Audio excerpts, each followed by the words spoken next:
સ્વામિનારાયણ વિદ્યાર્થી મિત્રો, બાયોલોજી એ વિદ્યાના ક્લાસમાં આપનું સ્વાગત છે. 11 સાયન્સ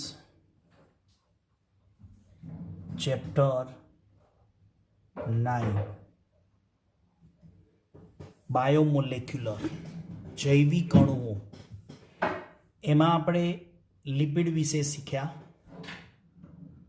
હવે એ લિપિડ આપણે પ્રોટીન વિશે અભ્યાસ કર્યો અને હવે આપણે શીખવાનું છે લિપિડ વિશે. પ્રોટીન વિશે સમગ્ર માહિતી આપણે એના મોનોમર એમિનો એસિડ, ડાયપેપ્ટાઇડ, પોલીપેપ્ટાઇડ અને એમાંથી પ્રોટીન, આપણે આવી વસ્તુઓ શીખ્યા. હવે આપણે લિપિડ વિશે સમજીશું.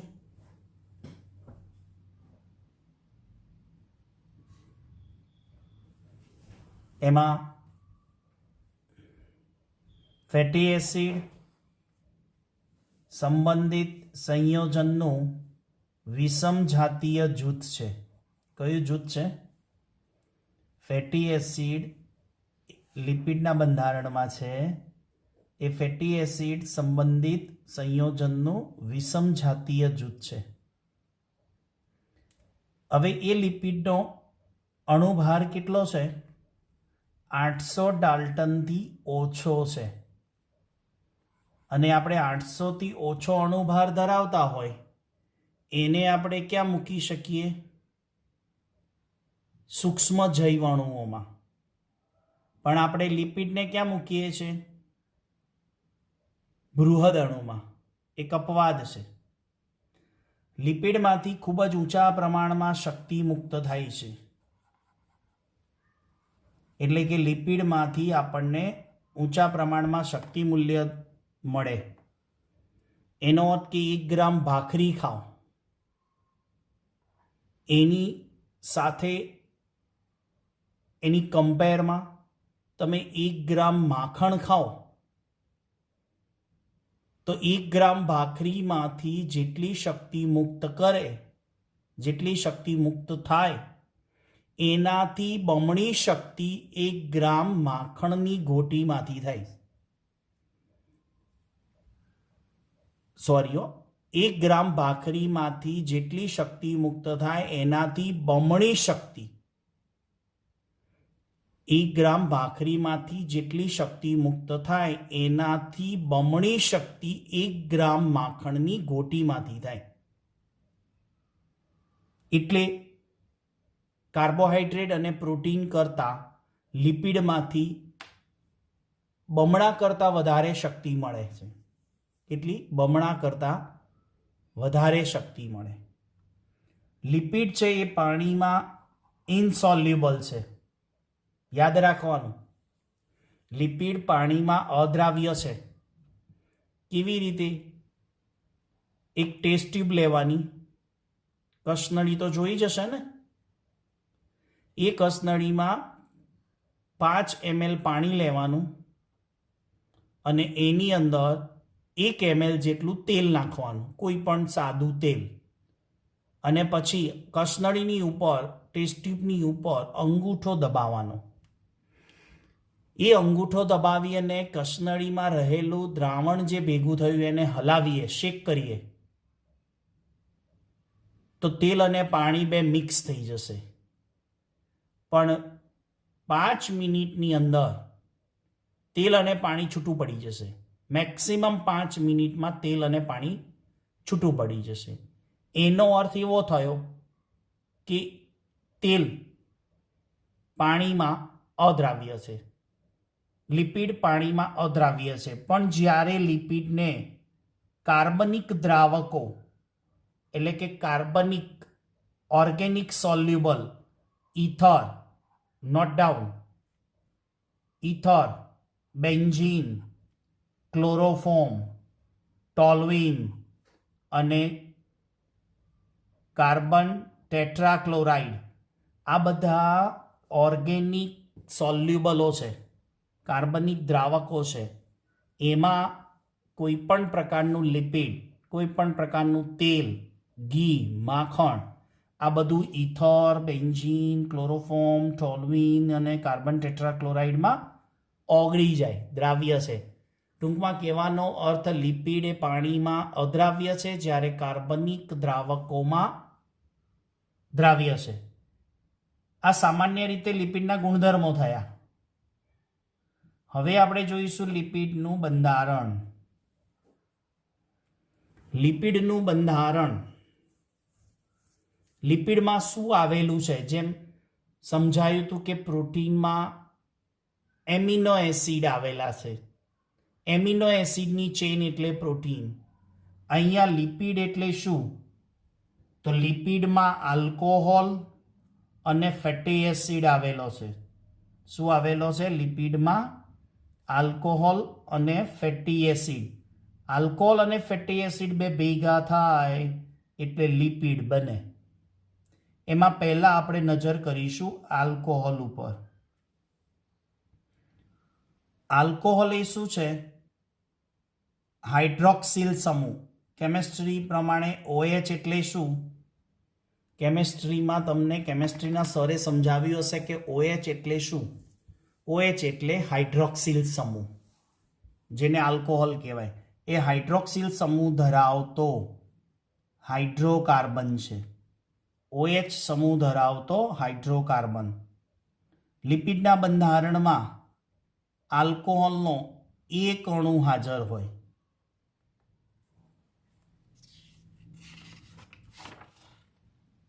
લિપિડના બંધારણમાં આલ્કોહોલનો એક અણુ હોય, કાં તો એકથી વધારે પણ હોય. હવે જો આલ્કોહોલ બે પ્રકારના હોય. એક મોનોહાઇડ્રોક્સી આલ્કોહોલ. આવી ગયું? મોનોહાઇડ્રોક્સી આલ્કોહોલ એટલે એક OH સમૂહ ધરાવે. માત્ર OH સમૂહ કેટલી વાર હોય? એક જ વાર આવેલો હોય. તો એને મોનો એટલે એક, હાઇડ્રોક્સી એટલે OH. મોનો એટલે એક, હાઇડ્રોક્સી એટલે OH સમૂહ આવેલો હોય, એવા આલ્કોહોલને મોનોહાઇડ્રોક્સી આલ્કોહોલ કહે છે. જ્યારે ટ્રાયહાઇડ્રોક્સી આલ્કોહોલ, આવું ચોપડીમાં કદાચ નહીં પણ હોય, તો બધા ટોપિક આપણે નીટને ધ્યાનમાં રાખીને ચાલીએ છીએ. ટ્રાયહાઇડ્રોક્સી આલ્કોહોલ એટલે એમાં 3 વાર OH સમૂહ આવેલો હોય. કેટલી વાર OH સમૂહ હોય? 3 વાર. જેમ કે એનું ઉદાહરણ અહીંયા આપ્યું છે. જો 3 વાર OH છે. CH2OH, CHOH અને CH2OH. આ તૈયાર કરવાનું છે તમારે સૂત્ર. આ આખું સમગ્ર સૂત્ર છે ને, એ 3 OH ધરાવતો હોવાથી એને ટ્રાયહાઇડ્રોક્સી આલ્કોહોલ અથવા ગ્લિસરોલ કહીએ. શું બોલીએ આપણે એને? ગ્લિસરોલ કહીએ. તો ગ્લિસરોલનું સૂત્ર યાદ રાખવાનું છે. કાર્બનની સંયોજકતા 4 એટલે 1 ઇલેક્ટ્રોન અહીંયા વપરાઈ ગયો, 2 ઇલેક્ટ્રોન આ હાઇડ્રોજન સાથે વપરાશે અને 1 ઇલેક્ટ્રોન O સાથે પ્રક્રિયા કરશે. કેમેસ્ટ્રી પ્રમાણે આ કાર્બનનો 1 ઇલેક્ટ્રોન અહીંયા, 1 ઇલેક્ટ્રોન અહીંયા, આ 1 ઇલેક્ટ્રોન આ બાજુએ જ લખીએ તો, એટલે આ બાજુએ લખાય, અને 1 O સાથે ભાગીદારી કરે એટલે કાર્બનની સંયોજકતા 4 થઈ ગઈ અહીંયા. એટલે અહીંયા CH આવે, અહીંયા CH2 આવે અને અહીંયા CH2 આવે.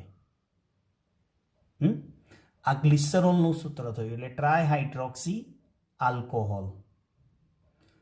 તો લિપિડના બંધારણમાં આલ્કોહોલ અને ફેટી એસિડ એમ બે આવેલા છે. જો આલ્કોહોલ આવેલો હોય તો મોનોહાઇડ્રોક્સી આલ્કોહોલ હોય, કાં તો કોઈ લિપિડમાં ટ્રાયહાઇડ્રોક્સી આલ્કોહોલ આવેલો હોય. એટલે કે એક વાર OH સમૂહ ધરાવતો હોય તો મોનોહાઇડ્રોક્સી અને 3 વાર OH સમૂહ ધરાવતો હોય તો ટ્રાયહાઇડ્રોક્સી આલ્કોહોલ. હવે આપણે વાત કરીએ ફેટી એસિડ. લિપિડના બંધારણમાં શું આવેલું છે? ફેટી એસિડ આવેલો છે. એસિડ આવે એટલે પાછળ કયો સમૂહ આવે? COOH, કાર્બોક્સિલિક સમૂહ ધરાવતો હાઇડ્રોકાર્બન. COOH એટલે કાર્બોક્સિલ સમૂહ ધરાવતો હાઇડ્રોકાર્બન. લિપિડના બંધારણમાં એક અથવા ત્રણ ફેટી એસિડ હાજર હોય, મિનિમમ એક ફેટી એસિડ હોય, કાં તો મેક્સિમમ 3 અણુ ફેટી એસિડના હાજર હોઈ શકે. હવે એ ફેટી એસિડ, જે આપણે ફેટી એસિડ બોલીએ છીએ, એના પ્રકાર જોઈએ. બરાબર? એના પ્રકારની વાત કરીએ આપણે, ફેટી એસિડના પ્રકારની, તો એમાં એક સંતૃપ્ત ફેટી એસિડ અને અસંતૃપ્ત ફેટી એસિડ, એટલે સેચ્યુરેટેડ અને નોન સેચ્યુરેટેડ. એક સંતૃપ્ત ફેટી એસિડ અને અસંતૃપ્ત.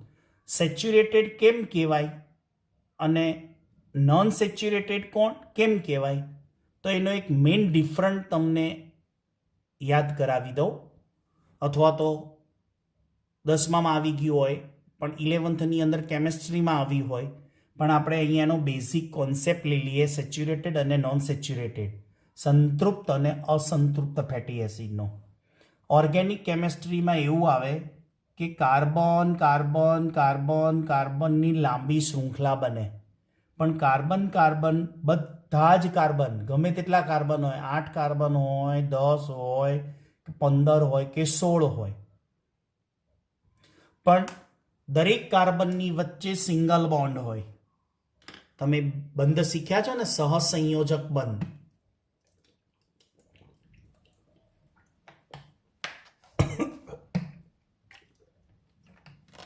સહસંયોજક બંધ અને આયનિક બંધ તમે શીખ્યા હશો. એમાં કાર્બન કાર્બન વચ્ચે સહસંયોજક બંધ હોય, પણ એ સહસંયોજક બંધ કેવો હોય? એકલ હોય, એટલે સિંગલ બોન્ડ હોય. ગમે તેટલા કાર્બન હોય પણ કાર્બન કાર્બન વચ્ચે જે બોન્ડ હોય ને એ સિંગલ બોન્ડ હોય. ઓકે, તો એ સંતૃપ્ત કહેવાય, સેચ્યુરેટેડ ફેટી એસિડ. પણ તમને 8 કાર્બન હોય કે 10 કાર્બન હોય કે 16 કાર્બન, કોઈ એક કાર્બન કાર્બન વચ્ચે તમને દ્વિબંધ જોવા મળે, ડબલ બોન્ડ. એ ડબલ બોન્ડ એક વાર હોય કે 2 વાર હોય, તો તમારે કોઈ કાર્બનનું સૂત્ર આપ્યું હોય ફેટી એસિડનું, તો તમને કાર્બનની ચેઇનમાં, કાર્બનની શૃંખલામાં બધા જ સિંગલ બોન્ડ જોવા મળે, તો શોર્ટ આઉટ શું કરો? કયા ફેટી એસિડ કહેવાય? કયા ફેટી એસિડ કહેવાય? સંતૃપ્ત, સેચ્યુરેટેડ. અને તમને 16 કાર્બનની લાંબી શૃંખલા આપે કે 18 કાર્બનની લાંબી શૃંખલા આપે, પણ તમને 1 કે 2 વચ્ચે ડબલ બોન્ડ જોવા મળે, તો તમે એને કયો ફેટી એસિડ કહેશો? અસંતૃપ્ત. ઓકે, તો અહીં એક મુદ્દો થયો કે બે ક્રમિક કાર્બન પરમાણુ વચ્ચે એકલ સહસંયોજક બંધ હોય તો સંતૃપ્ત ફેટી એસિડ, અને કેટલાક સ્થાને કાર્બન પરમાણુ વચ્ચે ડબલ બોન્ડ જોવા મળે, એ ડબલ બોન્ડ દ્વિબંધ એક વાર હોય કે 2 વાર, તો એને આપણે અસંતૃપ્ત ફેટી એસિડ કહીશું. આગળ, જો સંતૃપ્ત છે ને, તો હાઇડ્રોજન કે હેલોજન? હાઇડ્રોજન એટલે તમને ખબર પડે કે H, હેલોજન સમૂહ અથવા હેલોજન પરમાણુ. હેલોજનમાં કોણ આવશે? કોઈ કહેશે મને? પિરિયોડિક ટેબલ આવડતું હોય તો? પિરિયોડિક ટેબલ આવડતું હોય તો કોઈ કહેશે હેલોજન સમૂહમાં કોણ આવે? કોમેન્ટ બોક્સમાં લખવાનું. હેલોજન સમૂહના 4 નામ તમારે આપવાના. બરાબર? કયો સમૂહ આવે પિરિયોડિકમાં એ મને કોમેન્ટ બોક્સમાં લખજો. એ હાઇડ્રોજન હોય કે હેલોજન હોય, એને ગ્રહણ કરવાની ક્ષમતા ધરાવતા નથી. કેમ? કે અહીંયા બધા જ કાર્બન એકબીજા સાથે જોડાઈ ગયેલા છે, સંયોજન થઈ ગયેલા છે, એટલે એની પાસે કોઈ ઇલેક્ટ્રોન હાજર નથી, એટલે કોઈ હાઇડ્રોજન કે હેલોજનને લઈ શકે નહીં. પણ આ અસંતૃપ્ત ફેટી એસિડમાં જ્યાં ડબલ બોન્ડ છે, બરાબર, તો હાઇડ્રોજન આવે કે હેલોજન આવે. એ જ્યારે આવે ત્યારે ડબલ બોન્ડમાંથી એક બોન્ડ ખુલી જાય, દ્વિબંધ ખુલી જાય, એટલે 2 ઇલેક્ટ્રોન ફ્રી થઈ જાય. જો હું સમજાવું તમને.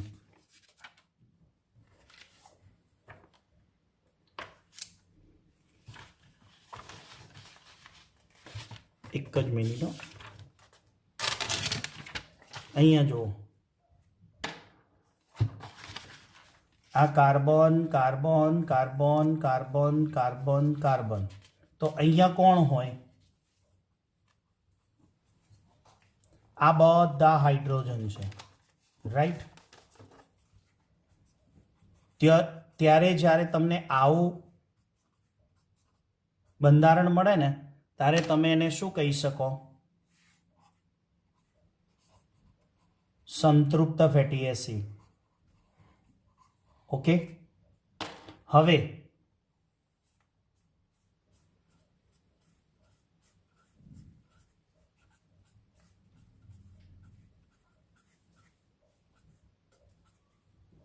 અહીંયા હાઇડ્રોજન, અહીંયા હાઇડ્રોજન, અહીંયા હાઇડ્રોજન, અહીંયા હાઇડ્રોજન, અહીંયા હાઇડ્રોજન, અહીંયા હાઇડ્રોજન, અહીંયા હાઇડ્રોજન, અહીંયા hydrogen, hydrogen, hydrogen, hydrogen, hydrocarbon હોય ઓર્ગેનિક. હવે અહીંયા જો હાઇડ્રોજન ના આવે, કેમ? આ ભાગમાં હાઇડ્રોજન કેમ ના આવ્યા? આ ડબલ બોન્ડ આવ્યો, તો તમે આને કઈ રીતે ઓળખશો? અસંતૃપ્ત ફેટી એસિડ કહીશું. આવું જો જોવા મળે એકવાર અથવા 2 વાર, તો તમારે એ ફેટી એસિડને શું કહેવાનો? અસંતૃપ્ત. અને જ્યારે બધા સિંગલ બોન્ડ હોય તો શું કહેવાનો? સેચ્યુરેટેડ. ઓકે. હવે અહીંયા કોઈને પ્રશ્ન થાય કે સાહેબ અહીંયા કેમ એચ ના આવે, બધા આવ્યા? તો તમને ના આવડે તો સમજવાનું, ખામી છે કેમેસ્ટ્રીની. કાર્બનની સંયોજકતા મિત્રો કેટલી? કાર્બનની સંયોજકતા કેટલી?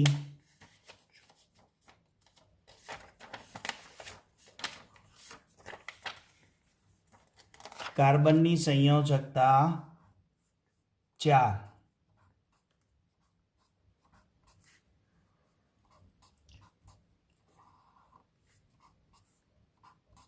બરાબર. હવે જો આ કાર્બનની સંયોજકતા 1 2 3 4 ઇલેક્ટ્રોન, આ કાર્બનના ઇલેક્ટ્રોન 1 2 3 4, બરાબર. પણ અહીંયા બીજો કાર્બન આવે એટલે એના 1 ઇલેક્ટ્રોન આવ્યો, આ બીજા કાર્બનનો 1 ઇલેક્ટ્રોન આવ્યો. હવે જો આ 4 ઇલેક્ટ્રોન, આ 2 ઇલેક્ટ્રોન ભેગા થઈને એક બંધ, આ 2 ઇલેક્ટ્રોન ભેગા થઈને બીજો બંધ, આ અહીંયા એક હાઇડ્રોજનનો આવે, અહીંયા એક હાઇડ્રોજન પોતાનો ઇલેક્ટ્રોન લઈને આવે, એટલે આ એક બંધ થયો. હવે આ કાર્બનની સંયોજકતા જો 4 વપરાઈ ગઈ, 1 2 3 આની સાથે ભાગીદારીમાં, 4 આ હાઇડ્રોજન સાથે ભાગીદારીમાં. આ કાર્બનની 4 સંયોજકતા વપરાઈ ગઈ, 1 2 3 અને અહીંયા 4 વપરાઈ ગઈ, એટલે આની પાસે અહીંયા કોઈ હાઇડ્રોજન આવે નહીં. સમજણ પડી ગઈ? ઓકે. હવે એટલે અસંતૃપ્ત કહેવાય, કેમ કે આ ડબલ બોન્ડ અહીંયા આ રીતે રચાય. થોડીક સમજ લેજો કેમેસ્ટ્રીમાં. હવે જો પાછા આવી જાઓ અહીંયા સંતૃપ્ત અને અસંતૃપ્તમાં.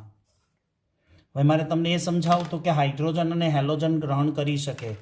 માની લઈએ કે અહીંયા 2 Cl2 આવે છે, ક્લોરાઇડ. હવે આ ક્લોરાઇડને આપણે લઈએ Cl2, એ અહીંયા જઈ શકશે? તો સંતૃપ્ત કહેશે ના, મારી પાસે જગ્યા નથી, કોઈ ઇલેક્ટ્રોન ફ્રી નથી, બધા જ ઇલેક્ટ્રોન ભાગીદારી થઈ ગયા છે, કાર્બન અને હાઇડ્રોજન બંનેના. એટલે કાર્બન પાસે તો કોઈ ઇલેક્ટ્રોન વધારાનો છે જ નહીં. એટલે આપણે કીધું કે હાઇડ્રોજન અને હેલોજન ગ્રહણ કરવા સમર્થ નથી. સંતૃપ્ત શું હોય? હાઇડ્રોજન હેલોજન ગ્રહણ કરવા સમર્થ નથી. જ્યારે એ જ ક્લોરીન અહીંયા અસંતૃપ્ત ફેટી એસિડ સાથે આવે કે ભાઈ મારી સાથે ભાગીદારી કરશો, તો અસંતૃપ્ત ફેટી એસિડ હા પાડશે. કેમ? ક્લોરીન ક્લોરીનની પરમાણુ ક્રમાંક યાદ છે મિત્રો? ક્લોરીનનો પરમાણુ ક્રમાંક 35. આ પરમાણુ ભાર હશે અને પરમાણુ ક્રમાંક 17. ઇલેક્ટ્રોન રચના ભરીએ તો કેવી રીતે ભરાય? 2, 8 અને હવે 10 થઈ ગયા અને કેટલા રહ્યા? 7. એટલે ક્લોરીનને આ અષ્ટક રચના પૂર્ણ કરવા એક ઇલેક્ટ્રોન ખૂટે છે. બરાબર, એટલે ભાગીદારી કરવા માટે રેડી હોય. આ તો રેડી છે, પણ હવે એને એક ઇલેક્ટ્રોન જોઈશે. તો આ Cl2 એટલે Cl પોતાનો એક ઇલેક્ટ્રોન અને બીજો Cl પોતાનો એક ઇલેક્ટ્રોન લઈને આવે છે. તો એ ઇલેક્ટ્રોન આ બંધને તોડે, આ બંધ તૂટી જાય એટલે આ કાર્બનનો એક ઇલેક્ટ્રોન અને આ ક્લોરીનનો એક ઇલેક્ટ્રોન, આ કાર્બનનો એક ઇલેક્ટ્રોન અને આ ક્લોરીનનો એક ઇલેક્ટ્રોન, એટલે અહીંયા સિંગલ બોન્ડ થઈ ગયો. એટલે અસંતૃપ્ત શામાં ફેરવી ગયા? સંતૃપ્તમાં ફેરવી ગયા. એટલા માટે આપણે શું કીધું કે અસંતૃપ્ત ફેટી એસિડ હાઇડ્રોજન હેલોજન ગ્રહણ કરવા સમર્થ છે.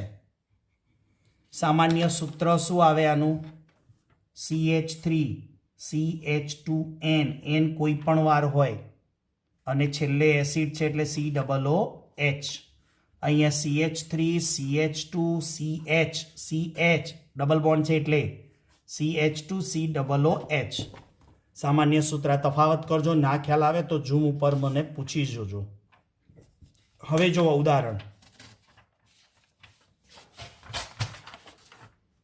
ઉદાહરણ તરીકે આગળ જઈએ, પહેલા બીજા 2 મુદ્દા લઈએ કે સંતૃપ્ત ફેટી એસિડ છે એ ઘન ચરબી સ્વરૂપે છે, જ્યારે અસંતૃપ્ત ફેટી એસિડ છે પ્રવાહી તેલ સ્વરૂપે છે, એટલે લિક્વિડ ફોર્મમાં છે અસંતૃપ્ત.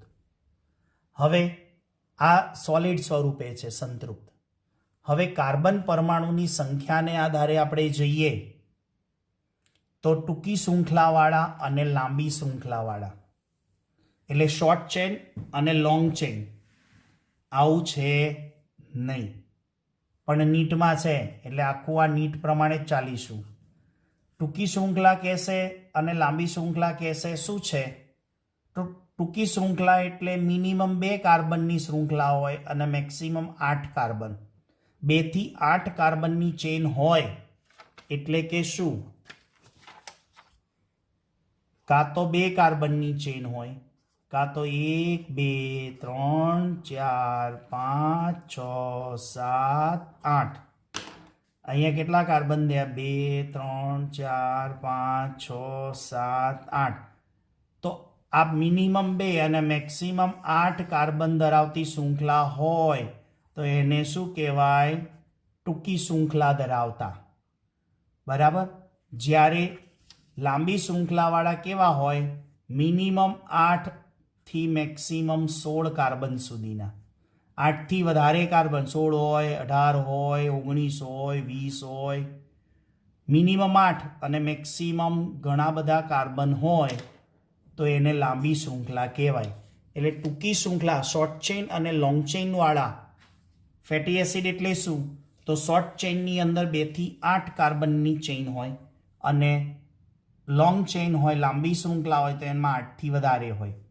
ઉદાહરણ છે બ્યુટેરિક એસિડ અને આમાં ઉદાહરણ છે પામિટિક અને સ્ટીયરિક એસિડ, જેના સૂત્રો દ્વારા હું સમજાવું છું. અહીંયા જુઓ, એમાં પણ એવું જ અસંતૃપ્તમાં પણ 2 થી 8 ટૂંકી શૃંખલાવાળા અને 8 થી વધારે લાંબી શૃંખલાવાળા.